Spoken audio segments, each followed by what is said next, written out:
dalam konteks Indonesia muhasabah itu sudah jadi perilaku ya. Karena dulu orang tua saya, guru-guru saya kalau ngandani itu, bayangkan kalau kamu jadi dia. Jadi misalnya kita mentang-mentang atasan, otoriter sama bawahan. Bayangkan kalau kamu jadi yang bawahan itu kayak apa? Laukun tamakanah, kalau orang Arab bilang, bayangkan kalau kamu di posisi dia. Makanya guyonannya orang-orang Indonesia itu kan orang ngaramkan judi gitu, bareng dikasih tahu. Tapi yang menang anak jenengan, alhamdulillah. Ternyata ngaramkan itu karena ada anaknya. Kalau anaknya yang menang ya seneng. Meskipun itu guyonan, tapi saya punya padanan itu dalam kitab hikam. Nabi Ibrahim itu Khalilur Rahman, tentu bencinya minta ampun sama yang namanya maksiat. Suatu saat beliau diterbangkan di alam malakut. Itu kalau di hikam saya halaman 15 juga.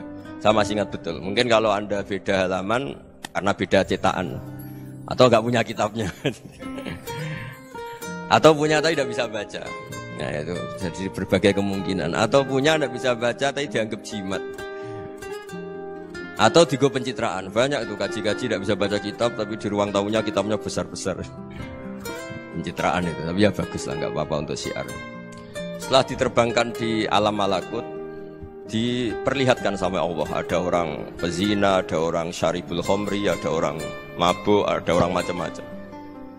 Allah tanya sama Nabi Ibrahim, bagaimana pendapat kamu Ibrahim tentang mereka yang maksiat? Kata Nabi Ibrahim, ya Allah habisi saja mereka hidup di bumi engkau, makan rezeki engkau, kemudian mereka tidak taat sama engkau.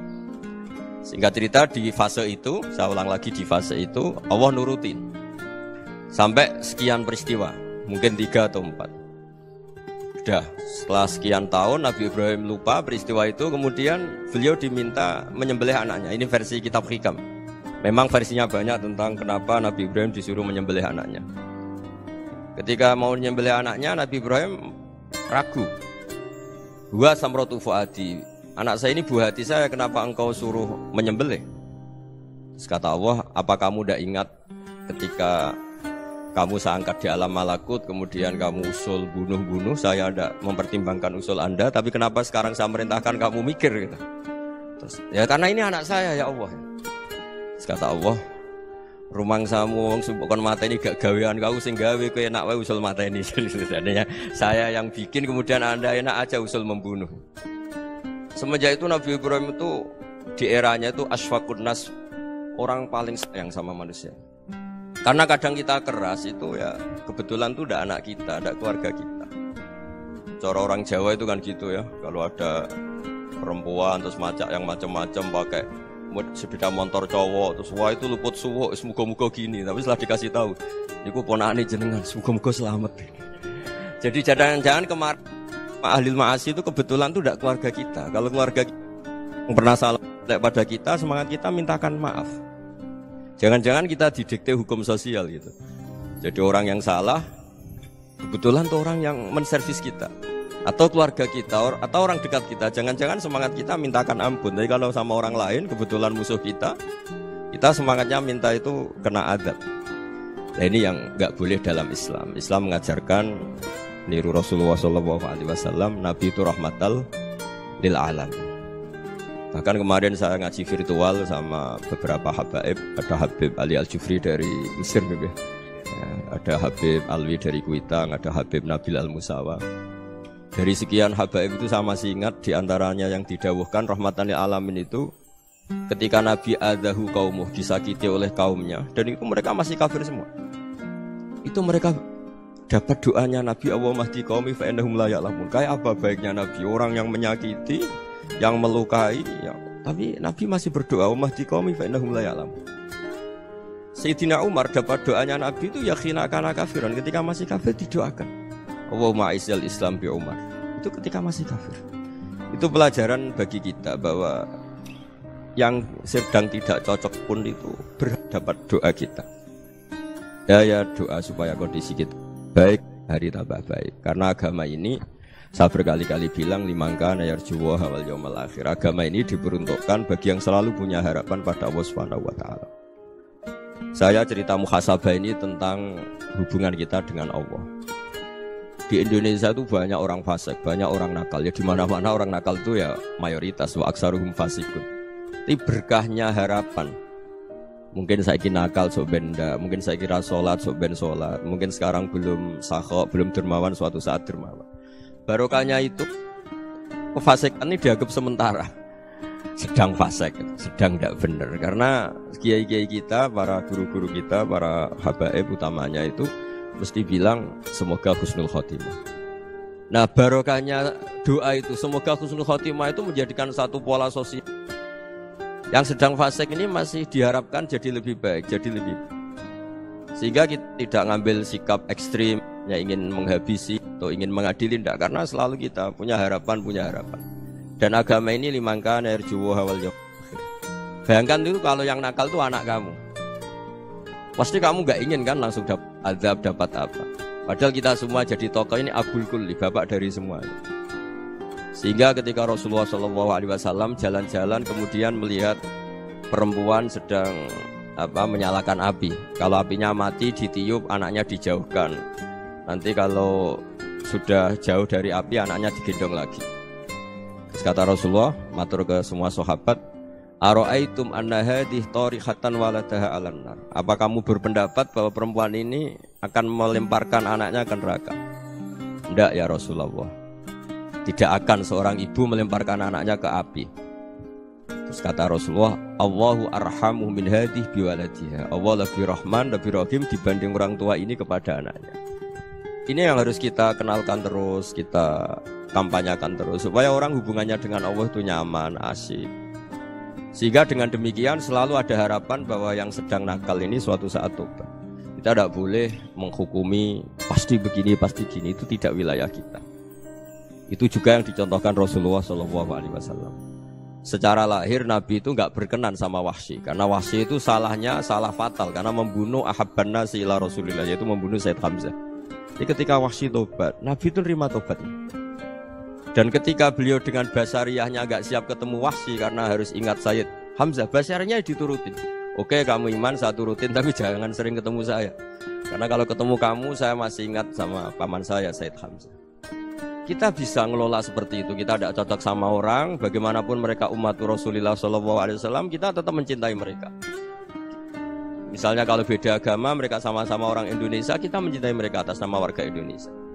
Tapi kalau misalnya potongannya ora cocok, beda kultur, bawaannya itu mangkel no coro Jawa, ya bisa diilmoni, jangan ketemu. Sudah tidak cocok, ingin ketemu nyari solusi. Roh ini tok seneng itu kan ya repot itu. Ya sudah kalau nggak mati cocok ya jangan sering ketemu. Dan itu kita bisa memanage seperti itu tuh bisa. Saya berkali-kali cerita tentang Imam Syafi'i.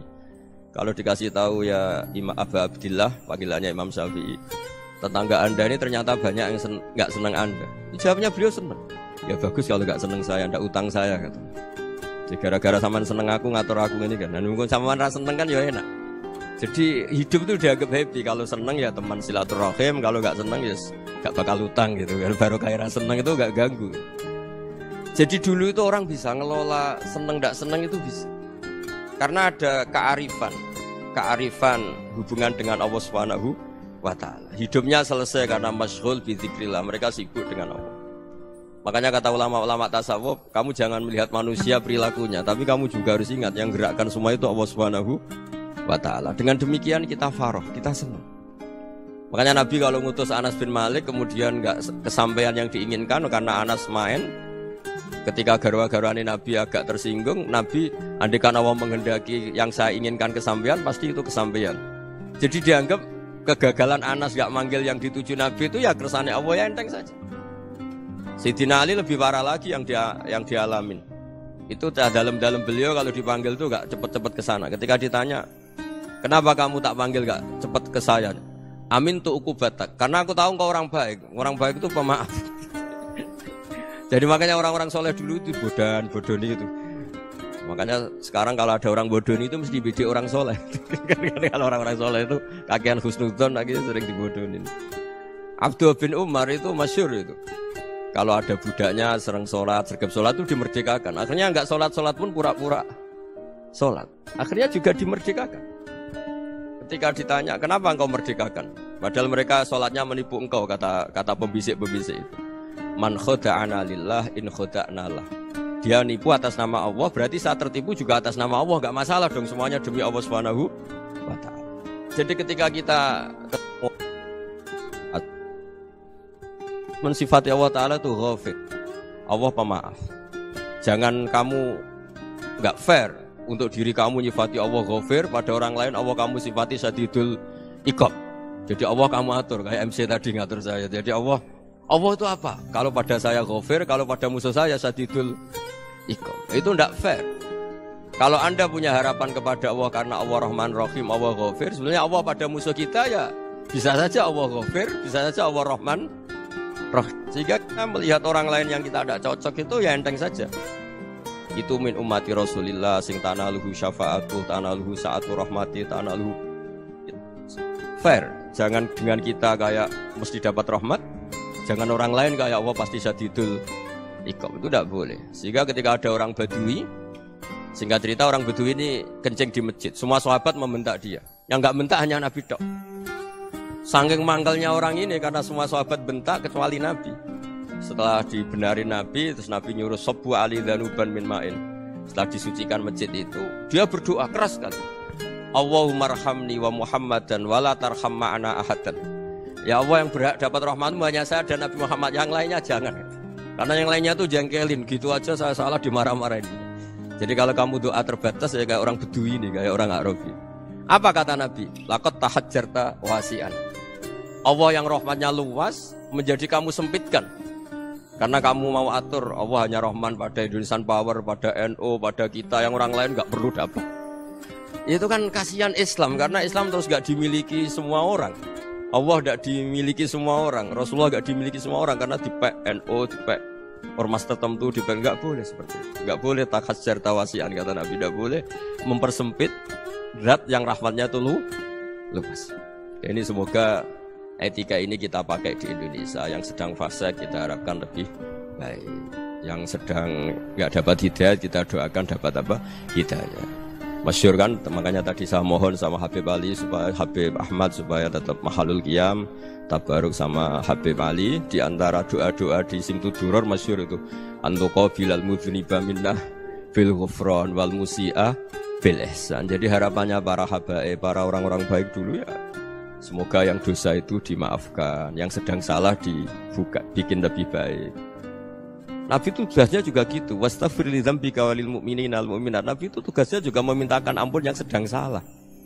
Nah, ini cobalah jadi etika kita, muhasabah kita. Jadi muhasabah itu cara berpikir kita set, kita pikir ulang. Ternyata semangatnya seorang nabi itu wastaghfir li dzambika walil mu'minat. Semangatnya itu memintakan ampun. Orang ahli tafsir tahu semua kalau Nabi itu tidak mungkin dosa. Jadi itu khitabun Nabi wa urida bihi ummatu, itu khitab Nabi, tapi yang dimaksud itu umatnya, karena Nabi tidak akan mengalami dzambun, tidak akan mengalami dosa. Sekarang enggak, kadang-kadang kita ini kalau orang lain salah itu semangat. Kalau di perusahaan ada teman salah, apalagi pimpinan salah itu seneng, barokahnya salah bisa ganti kan gitu. Jadi kalau mungkin di dunia tokoh juga gitu, barokahnya ada tokoh salah, kita yang jadi populer sendiri, tidak boleh seperti itu. Kita harus salimus sodri di jami'il muslimin. Jadi ini harus dilatih. Saya tadi matur sama Habib Ahmad, latihan kita jadi hidup. Nabi itu kalau resep jadi wali itu kata Nabi gampang. Kata Nabi, kalau kamu ingin disenangin Allah, ya sudah. Kalau kamu asbahta wa amseta gini-gini, perasaan kamu, kata Nabi, jangan punya perasaan ghil sama orang muslimin. Itu sudah wadzalika min sunnati. Makanya Nabi ngendikan la yablughni ahadun an ahadin syai'an. Ada yang baca la yuballighni ahadun an ahadin syai'an. Seseorang jangan melaporkan ke saya tentang salahnya yang lain. Fa inni akhruju ilaikum wa ana salimus sodri. Karena saya ingin ketemu sampean semua dalam keadaan salimus sodri, tidak punya perasaan apa-apa. Karena kalau nurutin pembisik, nurutin informasi itu ya repot, karena orang pasti sepihak. Ada kiai yang top datang ke kampung-kampung ning desa-desa. Kata yang seneng itu punya akhlak. Wah, itu bagus orang besar datang ke kampung-kampung. Kata yang enggak seneng, wah itu jobnya kiai kecil kok diambil, itu kan ya kasihan. Itu kan sudut pandang. Makanya saya sering bilang, akal kita ini cukup untuk mentasdik Rasulullah SAW. Meskipun perasaan kita kadang orang Jawa itu beda. Saya berkali-kali bilang sama peneliti dari Jogja, kenapa sih Gus para nabi itu kok poligami istrinya banyak? Nabi Dawud katanya itu berapa? Nabi Sulaiman malah jumlahnya agak terbatas ini. Nabi Muhammad itu paling sedikit. Saya tanya gini, perempuan itu orang lemah, jadi kalau nolong orang satu gimana baik? Kalau nolong orang dua ya lebih baik, ya sudah kira-kira seperti itu. Paling tidak akal kita masih tahu kalau orang baik itu kan mesti baik. Nolong orang satu baik, nolong orang dua ya lebih baik, nolong orang tiga lebih baik. Tapi kalau kamu orang nggak baik, satu saja kamu terlantarin, kamu miskinkan, kamu ya tinggal diukur kan. Kalau orang baik nambah baik, tapi kalau orang buruk tambah buruk. Nah itu akal. Akal kita bisa menganalisis kenapa sih nikah itu ada yang poligami, ada yang enggak. Sudah ukur saja diri kamu. Misalnya kayak saya elek keriting, rabi terus, memperbanyak wong elek. Orang perilaku netok raine dadi elek kabeh. Tapi nak kowe ku ganteng, alim, ganteng, sugih, anake ganteng-ganteng, berhubung kowe saleh ahli swarga kabeh, mertua yo bangga karena karir kamu meyakinkan. Ini mertua kamu aja enggak bangga mau nambah.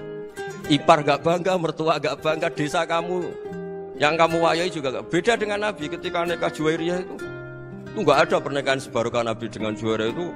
Azharu Rasulillah, di situ habis perang banyak tawanan gara-gara jadi besanya Nabi langsung dibebaskan semua karena Azharu Rasulillah. Sekarang besanya Kanjeng Nabi. Dulu Abu Sufyan mangkalnya bukan main sama Nabi. Gara-gara putrinya dinikah terus langsung jadi. Kalau kamu kan enggak, nikah satu, nikah lagi. Satu kampung musuh kamu. Karena istri pertama cemburu, yang kedua agak bangga. Wah itu selesai itu. Di dunia wal akhirah. Maksud saya, nganalisis Islam itu harus pakai akal. Dan akal yang dipakai, ini saya bawa ke kitab Ihya, adalah pikiran-pikiran para ulama. Makanya ketika Imam Ghazali ketika ditanya, fakaifa bi muslimin fasikin asawaha fi jami'i amri. Kalau kalian ketemu orang fasik, orang Islam tapi fasik, perilakunya enggak ada yang benar. Kata Imam Ghazali jawabnya lucu, aneh. Ma min muslimin illa wa islamuhu ta'ah. Tidak ada orang Islam kecuali dia mau Islam, membenarkan Allah dan Rasul itu sudah taatnya dia. Kok kamu tidak bisa melihat taatnya dia? Dia pikirannya kan ini pemabuk, ini tukang apa. Tapi kata Imam Ghazali, sebenarnya kamu masih bisa berpikir positif. Ma min muslimin illa wa islamuhu ta'ah. Tidak ada seseorang Islam ketika dia milih Islam itu pasti ada taatnya, yaitu tasdik pada Allah dan tasdik kepada Rasulullah SAW. Jadi dengan pola seperti itu, maka di antara guru-guru kita yang modern ya di era Mbah Maimun, di sini ada Habib Ahmad. Habib Salim syair yang sering dibaca beliau adalah ada orang munajat sama Allah, ini cerita munajat. Itu orang itu ngendikan gini. Ana mutnibun, ana mukhtiun, ana asi. Huwa rahimun, huwa ghafirun, huwa afi. Ya Allah, saya mukhti, saya orang yang salah. Ana mutnib, saya orang yang dosa. Ana asin, saya sering maksiat. Tapi engkau ya Allah, engkau ghafir, pemaaf. Engkau rahim, maha pengasih. Engkau afin, yang mudah memaafkan. Kata orang ini ya agak kurang ajar tapi saking senengnya sama Allah. Qobal tuhunna salasatan bisalasat. Ya gini saja ya Allah, sifat engkau diadu dengan sifat saya. Engkau Tuhan, Gusti, enggak boleh kalah gitu. Terus wasatahliban ausofu ausofi, dan engkau pasti pemenangnya gitu. Jadi ada orang rayu Allah dengan cara seperti itu ya ada ya. Saya ini manusia, salah saya banyak. Engkau ampunannya banyak. Engkau Tuhan, Gusti, enggak boleh ampunan Anda, ampunan engkau kalah dengan salah saya. Enggak boleh Tuhan kok kalah. Jadi untuk supaya orang punya harapan gitu. Banyak juga wali-wali yang jadab ketika datang ke makam Rasulullah SAW. Itu kalau dongo ya agak kacau sebetulnya, cara syariat agak kacau. Ya Allah, engkau punya dua pilihan. Jika engkau menjadikan saya soleh, surah habibuk, yang senang kekasihmu, yaitu Rasulullah SAW. Tapi jika engkau menjadikan saya fasik, surah adubuk, yang senang itu setan. Monggo jenengan mau menyenangkan kekasih jenengan, mau menyenangkan musuh jenengan, monggo. Jenengan bebas kok memilih. Nah, mestinya Allah ya senang menyenangkan kekasihnya. Jadi ya, intinya Allah dipaksa untuk menjadikan dia orang soleh gitu. Jadi kayak kemarin itu Pak Gus ya, kuliah kesini itu sama Habib Ahmad. Saya pertama nggak mau, lama-lama Habib Ahmad. Ini gimana Gus? Orang taunya saya dekat jenengan, kalau nggak kasil saya malu. Waduh, ini kayak doanya wali yang tadi. Nggak punya pilihan, nggak ada pilihan. Jadi saya mohon muhasabah itu dimulai cara berpikir. Makanya di sini sebetulnya teks Ini supaya dapat barokahnya Ihya. Ini kitab yang disenangi para habaib, para ulama. Sebetulnya teks di muhasabah itu redaksinya gini ya, yang lengkap. Hasibu anfusakum qabla an tuhasabu wazinuha qabla an tuzanu wa tahayya'u lil ardil akbar. Jadi ada kata wazinu, jadi ukur. Perilaku Anda ini diukur, ditakar. Misalnya kita sebagai suami kan ya punya hal-hal yang kita tidak ideal. Cara wong Jawa mesti pesek. Cara rezeki ya pas-pasan. Dan kita juga kalau makanya enggak boleh tanya istri begini, apa saat cinta pertama Anda? Pasti Anda kecewa. Orang jadi istri hanya korban terakhir itu. Sudah. Karena orang kalau ngelamar kemana-mana enggak jadi istri itu pasti korban terakhir itu. Jarang istri pilihan pertama, jarang. Ayo semua yang nikah. Rata-rata itu pilihan Anda pertama Pak, dari sekian ditolak di mana-mana terus. Ya perempuan terakhir. Kamu juga korban terakhir. Itu wali-wali dulu kalau ngandani kita itu sederhana. Antal ini masyhur diceritakan Habib Zain bin Semit dalam kitab Al-Manhajus Sawi. Anta lam tajid min nafsika kullama turid. Fa kaifa turidu min ghairika kullama turid. Kamu yang ingin ideal saja kamu tidak menemukan pada diri kamu untuk menjadi ideal. Kamu kan ingin ganteng, ingin punya uang banyak, ingin perilaku Anda sempurna. Anda saja yang punya keinginan tidak bisa mewujudkan keinginan Anda sendiri. Fa kaifa turidu min ghairika ma turid. Jadi anta lam tajid min nafsika kullama turid. Fa kaifa turidu min ghairika kullama turid. Kamu yang punya keinginan saja. Misalnya saya ingin punya uang banyak, perilaku saya selalu benar, gak pernah salah. Loh, saya yang ingin saja dengan diri saya gak bisa untuk benar terus. Kok kamu berharap orang lain selalu benar? Jadi anta lam tajid ya sama.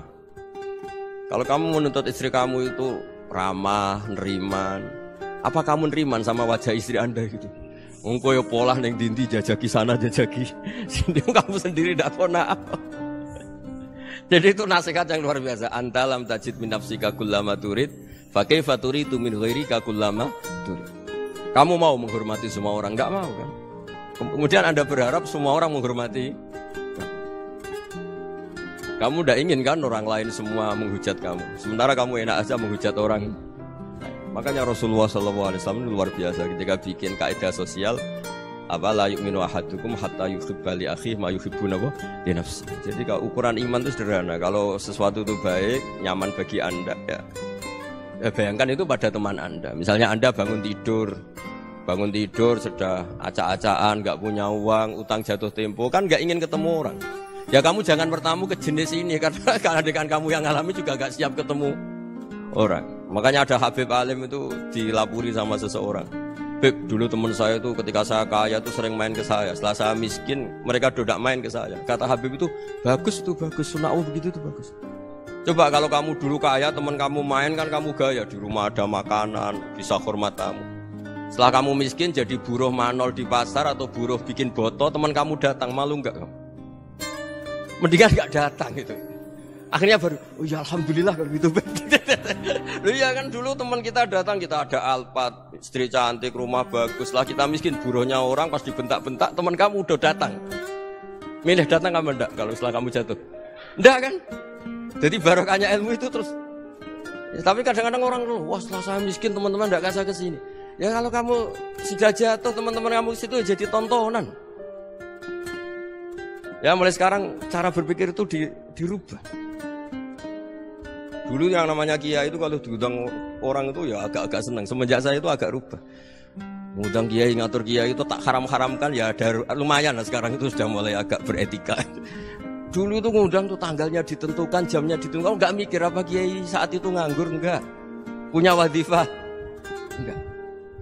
Dia milih tanggal yang dia nganggur, enggak mikir pas itu kiainya nganggur apa, enggak. Ya saya hanya cerita aja, kamu tersinggung ya monggo, boten nggih monggo itu kan. Jadi saya mohonlah supaya tadi saya juga matur ke Habib Ahmad. Jadi untuk orang merasa ikut sunnah Rasul itu gampang sekali kata Sayyid Muhammad. Dulu Nabi berpakaian ala daerahnya. Kalau mikot ya pakai mikotu baladi. Karena Nabi orang Madinah dan beliau berdomisili di Madinah ya misalnya mikotnya dari Bir Ali misalnya. Jadi kalau Anda orang kawasan Tanim mau umroh ya dari Tanim, misalnya kawasan Jirona ya dari Jirona. Artinya apa? Kamu ngambil mikot karena Nabi mikot misalnya dari Bir Ali, bukan berarti kamu harus seperti Nabi di Bir Ali, kamu orang Mekah, misalnya kamu orang Tanim, orang dia harus dari mikot itu apa? Baladi. Sama, makanya di fikih-fikih itu kalau teknik anak, Nabi orang Arab, halawiyatnya kurma ya kurma. Kalau orang Jawa sedegan, semua podo-podo. Ya, podo-podo manis. Jadi ini tabaruk sama Sayyid Muhammad, ini ada murid beliau, Habib Ahmad, saya baca. Supaya orang itu merasa ikut Nabi itu gampang sekali. Ini saya baca ya di halaman tadi disaksikan Habib Ahmad 433 di kitab apa begini? Manhajus Salaf fi Fahmin Nusus. Itu kata Sayyid Muhammad, wa kanat sunnatu Rasulillah annahu yat'amu ma yajiduhu fi ardi wa yalbasu ma yajidu wa yarkabu ma yajidu mimma abahu wa ta'ala. Faman istamala ma yajidu fi ardi fa huwa al-muttabi' lis-sunnah. Kama annahu hajjal baita min madinati. Faman hajjal baita min madinati nafsihi fa huwa al-muttabi' lis-sunnah wa illam takun hadhil madinatu tilka. Jadi intinya misalnya Nabi dulu itu ngasih sedekah kepada fakir miskin ya pakai dinar, dirham. Ya kalau orang misalnya sedekah pakai rupiah ya sudah ikut sunnah Nabi. Jangan, lu Nabi pakai dinar loh, kamu kok pakai rupiah. Dulu dinarnya Nabi udah ada tulisannya Bank Indonesia, kamu ada tulisannya Bank. Ya tidak ada seperti itu. Ya jadi misalnya Nabi sedekah pakai tamar atau pakai al-aqid, ya kita pakai beras, pakai apa. Supaya orang tuh bahwa Rasulullah itu milik kafatal linnas, milik semuanya. Sehingga merasa ikut sunnah Nabi itu ya semuanya. Makanya dulu Mbah Mun kalau motivasi saya supaya bombong, kalau orang Jawa bilang bombong. Wong Jawa mesti ono wong alim. Beliau menyontohkan Mas itu Mbah Fadol, Senori, Mbah Ihsan Jambes. Itu bisa ngarang-ngarang kitab luar biasa, padahal beliau bukan orang Arab. Imam Sibawa itu orang Persia, Imam Ghazali orang Tus itu juga ikut Persia.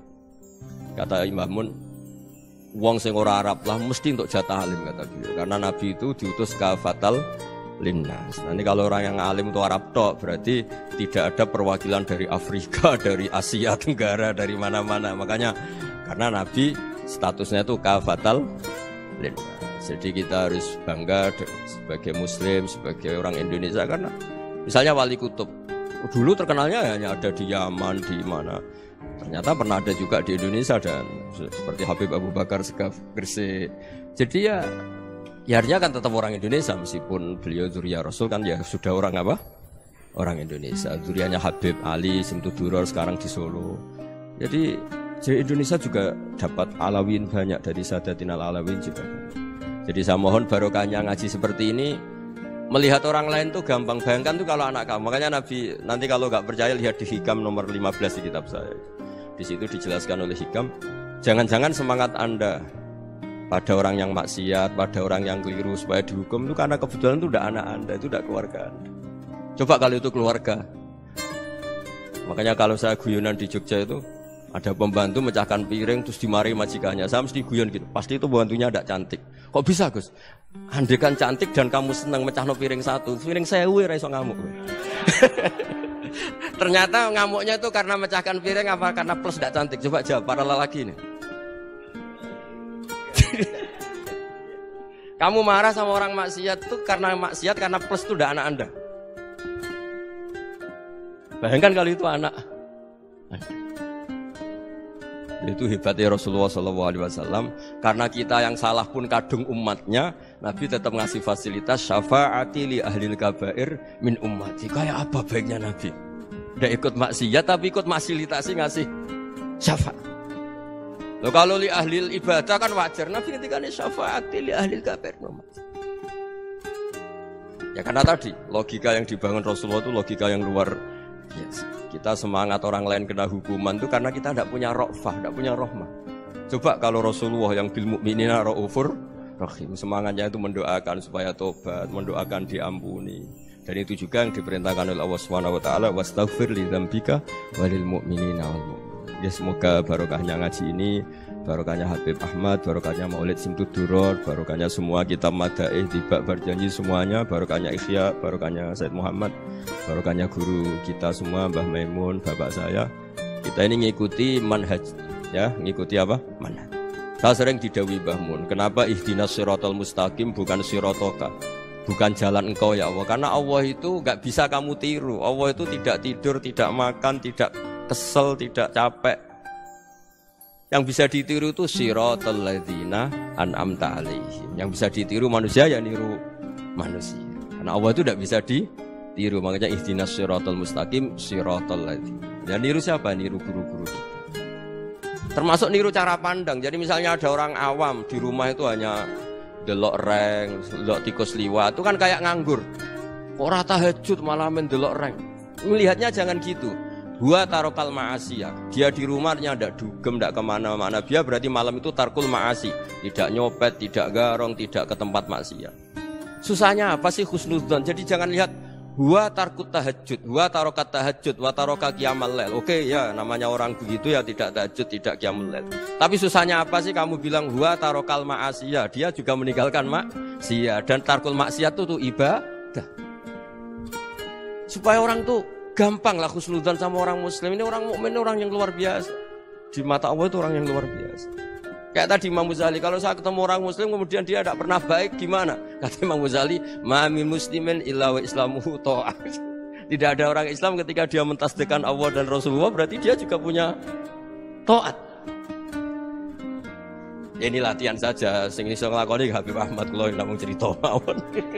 Kula cerita secara akademik, saya punya kitab, saya baca, dan alhamdulillah kita paham barokahnya para guru, dan supaya terbiasalah. Sebaik-baiknya ibadah husnudzon billah wa husnudzon bil mu'min. Soal tidak cocok ya diilmoni tadi ya, namanya enggak cocok ya jangan sering ketemu. Seperti Rasulullah SAW, beliau karena sangat mencintai Sayyid Hamzah, ketemu orang yang pernah begitu sama Sayyid Hamzah ya beliau secara basyariah tidak siap. Tapi beliau secara cara bahasa sekarang, secara profesional, kalau beliau seorang nabi dan harus menerima tobatnya siapapun ya diterima. Saya meskipun dengan A, B gak cocok karena dia begini-begini sama saya, tapi saya ingat dia sholat, dia baca sholawat, dia mencintai Rasulullah. Ya kita hormat.